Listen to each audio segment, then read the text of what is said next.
Hey everyone, welcome back to Tasty Cakes. Christmas is this next coming Monday and I am super excited because I finally get a day off. So today's recipe is going to be something a lot of people have requested that I make. So I'm really excited to show you because I love this recipe. It's a bûche de Noël. It's an extremely classic, traditional Christmas recipe that I know a lot of people love. So I know you're gonna love it too, so please make sure you watch this because you will not believe how easy it is to make such an impressive dessert.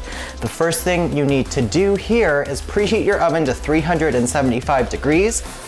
Most recipes call for a jelly roll pan. I have a sheet pan here. It's 10 by 15. That is important. You need to make sure the dimensions are correct for this. A 10 by 15 inch pan. You need to make sure that you grease the pan and then put a nice layer of parchment on here and then grease the parchment as well. Because we're gonna be turning this out while the cake is still warm and we absolutely cannot have this sticking to the pan, otherwise it's gonna fall apart before we can assemble it.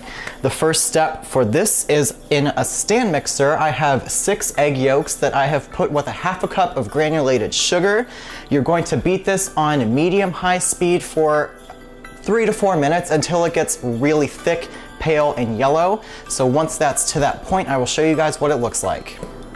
And you can see, very thick. This is exactly the way you want it. Once it's to this point, you're then going to add in 1/3 of a cup of unsweetened cocoa powder. Make sure you use good quality cocoa powder here. 1/8 of a teaspoon of salt and 1.5 teaspoons of vanilla extract. And then you're just going to mix that until it's combined. Once all those ingredients are combined, make sure you give this a good scrape with a spatula just so you can make sure everything at the bottom of the bowl is well incorporated into the mixture. Once this is done, just set it aside. Now we're going to go on to the egg whites. So here I have my 6 egg whites that I've put in a large glass bowl. So to start off with these, I'm just gonna beat these until they form stiff peaks, and you'll see what that looks like after a couple minutes.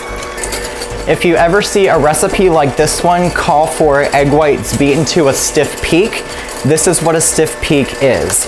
A stiff peak is when they just start to foam up like this. So at this point, I am now going to drizzle in 1/4 cup of granulated sugar as I continue to mix these on a medium-low. Once the sugar is all dumped in there, I'm gonna turn it up to high and I'm gonna beat it for another couple minutes until shiny peaks form.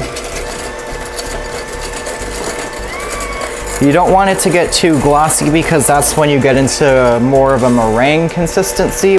So stiff peaks, when it gets to about this consistency, you want to stop. We're going to fold this egg yolk mixture into the egg whites, and you want to make sure you do this pretty quickly. The best way to do this is to introduce a little bit of the egg yolk mixture into the egg whites and then quickly fold it together like this to get them combined. So once you've combined that, go ahead and put in the rest of the egg yolk mixture here. And then just keep folding this. You need to make sure that you're gentle with your folding here so that you can combine everything but not deflate your egg whites. Once this mixture is all together like this, you'll see it's still really foamy, it's light and fluffy. That's perfect. The egg whites are doing their job and they're giving this batter the body and the texture that we're gonna want in the finished product. Just pour all of this batter into your prepared pan and you're going to bake it at 375 degrees for about 15 minutes. As I always say, keep an eye on it when it gets a few minutes before the timer goes off because you don't want this to overbake. So bake this for about 15 minutes and then I'll show you guys what it looks like. I went ahead and made the filling that we're gonna be putting in this cake. It's basically just a flavored whipped cream. So in a bowl, I put 2 cups of cold heavy cream with a half a cup of confectioner's sugar, 1.5 teaspoons of vanilla extract, and then 1/8 of a teaspoon of peppermint extract, which will give this a really nice wintry, Christmassy feel to it. And then all I did was I took my beater and I beat this on high until it got really stiff in the bowl. If you whip it too much, you'll end up with butter. So don't do that. But this needs to be thick enough since we're going to be rolling the cake with this in the middle. If it's too soft, it'll ooze out the sides. So make sure you get really stiff peaks here. And I'm just gonna cover this with plastic wrap and set this in the fridge so that when we're ready to assemble the cake, this will be all set to go. Once this is done in the oven, give it about a minute or two to cool a little bit, but we need to roll this while it's still warm. So what I did here is I dusted a large clean, that's important, use a clean one, a large kitchen towel with confectioner's sugar.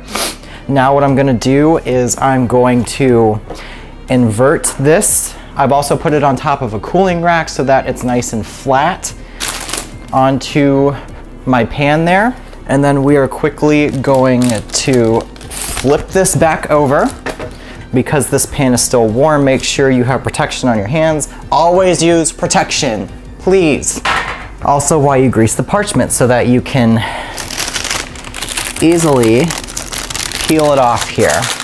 Now the next step, we're going to roll this up. We need to do this while the cake is still warm because that's the only way it's gonna remain flexible and doesn't crack while we do this.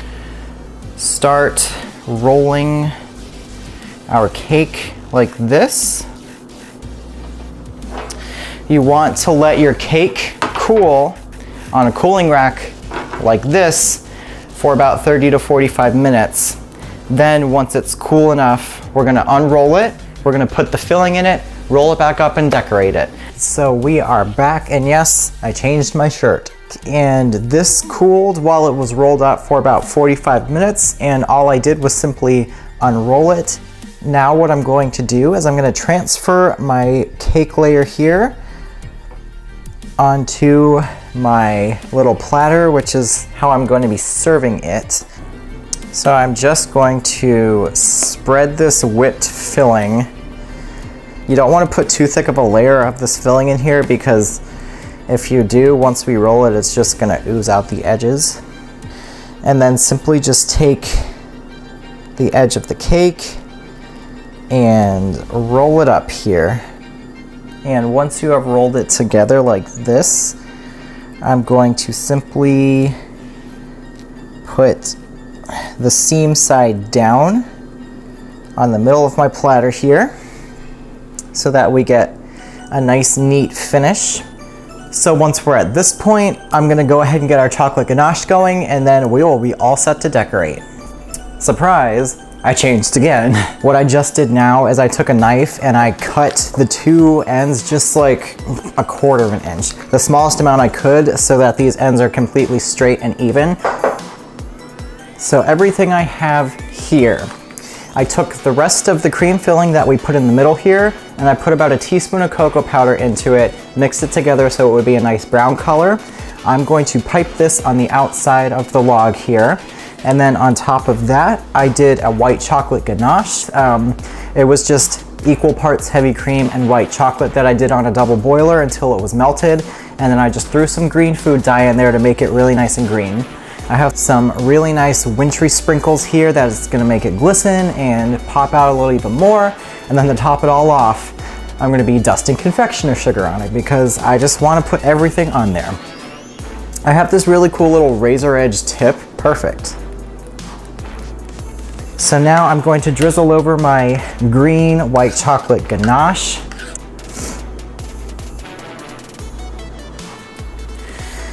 Next thing I'm gonna do is go in with some confectioner's sugar here. And then I have all of these cute sprinkles that are great for wintry holiday type desserts. Throw some of those on.